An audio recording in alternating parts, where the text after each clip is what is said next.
안녕하세요. 우리 아이가 태어날 때부터 신장이 한 개뿐이라는 이야기를 들으셨다면 정말 많은 걱정과 궁금증이 생기셨을 거예요. 괜찮습니다. 오늘 이 시간에는 부모님과 보호자분들이 꼭 아셔야 할 단일 신장 관리에 대한 모든 것을 제가 쉽고 명확하게 하나하나 짚어드릴게요. 자, 먼저 이 숫자를 한번 볼까요? 신생아 약 1,500명 중 1명. 이 비율로 한쪽 신장만 기능하는 아이들이 태어나는데요. 이게 무슨 뜻일까요? 맞습니다. 우리 아이만 겪는 아주 특별하거나 드문 경우가 아니라는 거죠. 생각보다 꽤 흔한 상황입니다. 그리고 무엇보다 가장 중요한 사실을부터 먼저 말씀드릴게요.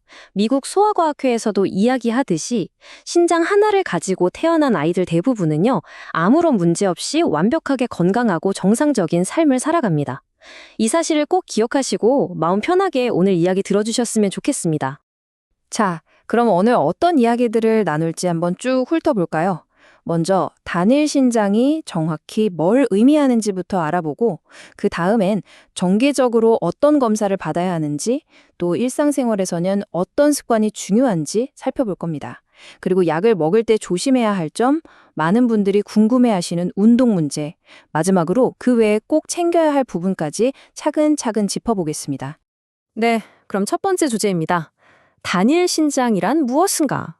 선천성 단일 기능 신장. 이게 도대체 정확히 어떤 상태인지 기본 개념부터 확실하게 잡고 가시죠. 선천성 단일 기능 신장, 영어 약자로는 CSFK라고 하는데요. 말 그대로 태어날 때부터 한쪽 신장이 아예 없거나 있더라도 제 기능을 못하는 상태를 말해요. 그런데 여기서 정말 놀라운 점이 뭔지 아세요? 바로 우리 몸은 스스로 적응한다는 겁니다. 건강한 나머지 한쪽 신장이 두 개의 신장이 해야 할 일을 거뜬히 해내거든요. 이걸 바로 보상성 비대라고 부릅니다. 그러니까 신장이 커지는 건 문제가 있다는 신호가 아니라 오히려 남은 신장이 내가 2배로 더 열심히 일하고 있어요 라고 보여주는 아주 긍정적인 신호인 셈이죠. 정말 우리 몸 대단하지 않나요? 자, 그럼 이 소중한 하나의 신장을 평생 건강하게 지키려면 어떻게 해야 할까요? 바로 다음 주제, 정기적인 추적 관찰, 즉 병원 검진이 왜 중요한지에 대해 알아보겠습니다. 아마 지금 딱 이 질문 머릿속에 떠올리셨을 거예요. 그래서 앞으로 병원에 얼마나 자주 가야 하죠? 또 무슨 검사를 받게 되나요? 네, 지금부터 그 해답을 명쾌하게 알려드리겠습니다. 와, 이걸 딱 보면 좀 복잡해 보이죠? 괜찮습니다. 이걸 다 외우거나 이해하실 필요는 전혀 없어요. 여기서 핵심은 딱 하나입니다. 의사 선생님들이 아이의 첫 초음파 결과에 따라서 이렇게 체계적으로 관리 계획을 세운다는 거예요. 모든 아이에게 똑같은 검사를 하는 게 아니라 우리 아이의 상태에 딱 맞게 관리해 주니까 안심하셔도 좋습니다. 자, 이게 바로 최신 가이드라인에 따른 건강 검사 일정입니다. 생각보다 복잡하지 않죠? 혈압이랑 소변 검사는 매년 한 번씩, 초음파는 돌 때 한 번, 그리고 그 후로는 5년에 한 번 정도, 또 피 검사는 5살, 10살, 그리고 그 이후엔 2년마다 받게 됩니다. 이렇게 정해진 일정이 있으니 부모님들께서도 훨씬 계획적으로 관리하기 편하실 거예요. 병원에서 정기적으로 검사받는 것만큼이나 중요한 게 있죠. 바로 집에서 매일매일의 생활 습관입니다. 지금부터는 우리가 가정에서 아이의 신장 건강을 위해 뭘 할 수 있는지 구체적으로 살펴보겠습니다. 여기 나와 있는 것들을 한번 보세요. 짜게 먹지 않기, 단백질 너무 많이 먹지 않기, 물 충분히 마시기, 살찌지 않게 조심하기. 어때요? 사실 이건 단일 신장이라서 지켜야 할 특별한 규칙이라기보단 우리 모두에게 좋은 건강 습관이잖아요. 특히 가공식품에 숨어있는 소금만 좀 조심해줘도 큰 도움이 됩니다. 이런 작은 노력들이 모여서 우리 아이의 소중한 신장을 지켜주는 거죠. 자, 이제 정말 중요한 이야기입니다. 부모님들이라면 이건 꼭 알고 계셔야 해요. 아이가 아플 때, 특히 열이 나거나 아파할 때 어떤 약을 써야 안전한지 약물 복용에 대한 내용입니다.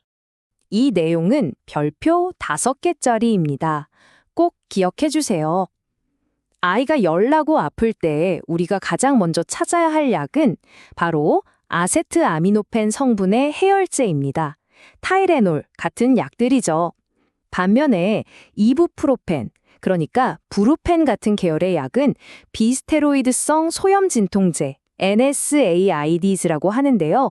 이게 신장에 부담을 줄 수 있기 때문에 반드시 의사와 상의하고 사용하거나 가급적 피하는 게 좋습니다. 꼭 기억하세요. 첫 번째 선택은 아세트아미노펜. 아마 이 부분 때문에 걱정 많으셨을 거예요. 우리 아이 다른 애들처럼 맘껏 뛰어놀아도 될까? 혹시 운동하다가 다치면 어떡하지? 하는 그 마음이요. 다행히도 이제는 걱정의 무게를 좀 내려놓으셔도 좋습니다.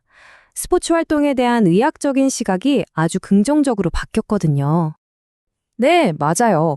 불과 얼마 전까지만 해도 축구나 레슬링처럼 몸싸움이 심한 운동은 시키지 마세요 라는 말을 듣는 게 일반적이었습니다. 아마 많은 분들이 이런 이야기를 들어보셨을 거예요.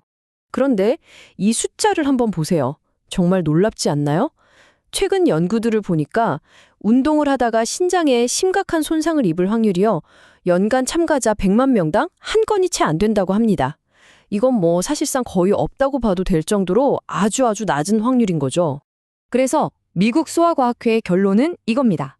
아이가 운동을 통해 얻는 신체적, 정신적 건강상의 이점이 그 희박한 부상 위험보다 비교도 안 될 만큼 훨씬 더 크다는 거죠. 그러니까 이제는 조심해 라고 말리기보다는 아이가 좋아하는 운동을 마음껏 할 수 있도록 응원해 주시는 게 최신 권고사항입니다. 자, 이제 거의 다 왔습니다. 마지막으로 단일 신장과 관련해서 함께 체크해봐야 할 몇 가지 중요한 점들을 더 짚어보겠습니다. 신장 외 기형. 말이 좀 어렵죠? 쉽게 말해서 신장 문제와 더불어 몸의 다른 부분에도 이상이 함께 나타나는 경우를 말해요. 단일 신장을 가진 아이들의 약 30% 정도에서 이런 경향이 나타날 수 있기 때문에 의사 선생님들은 종합적인 진료를 할 때 다른 부분도 꼼꼼하게 살펴보게 됩니다.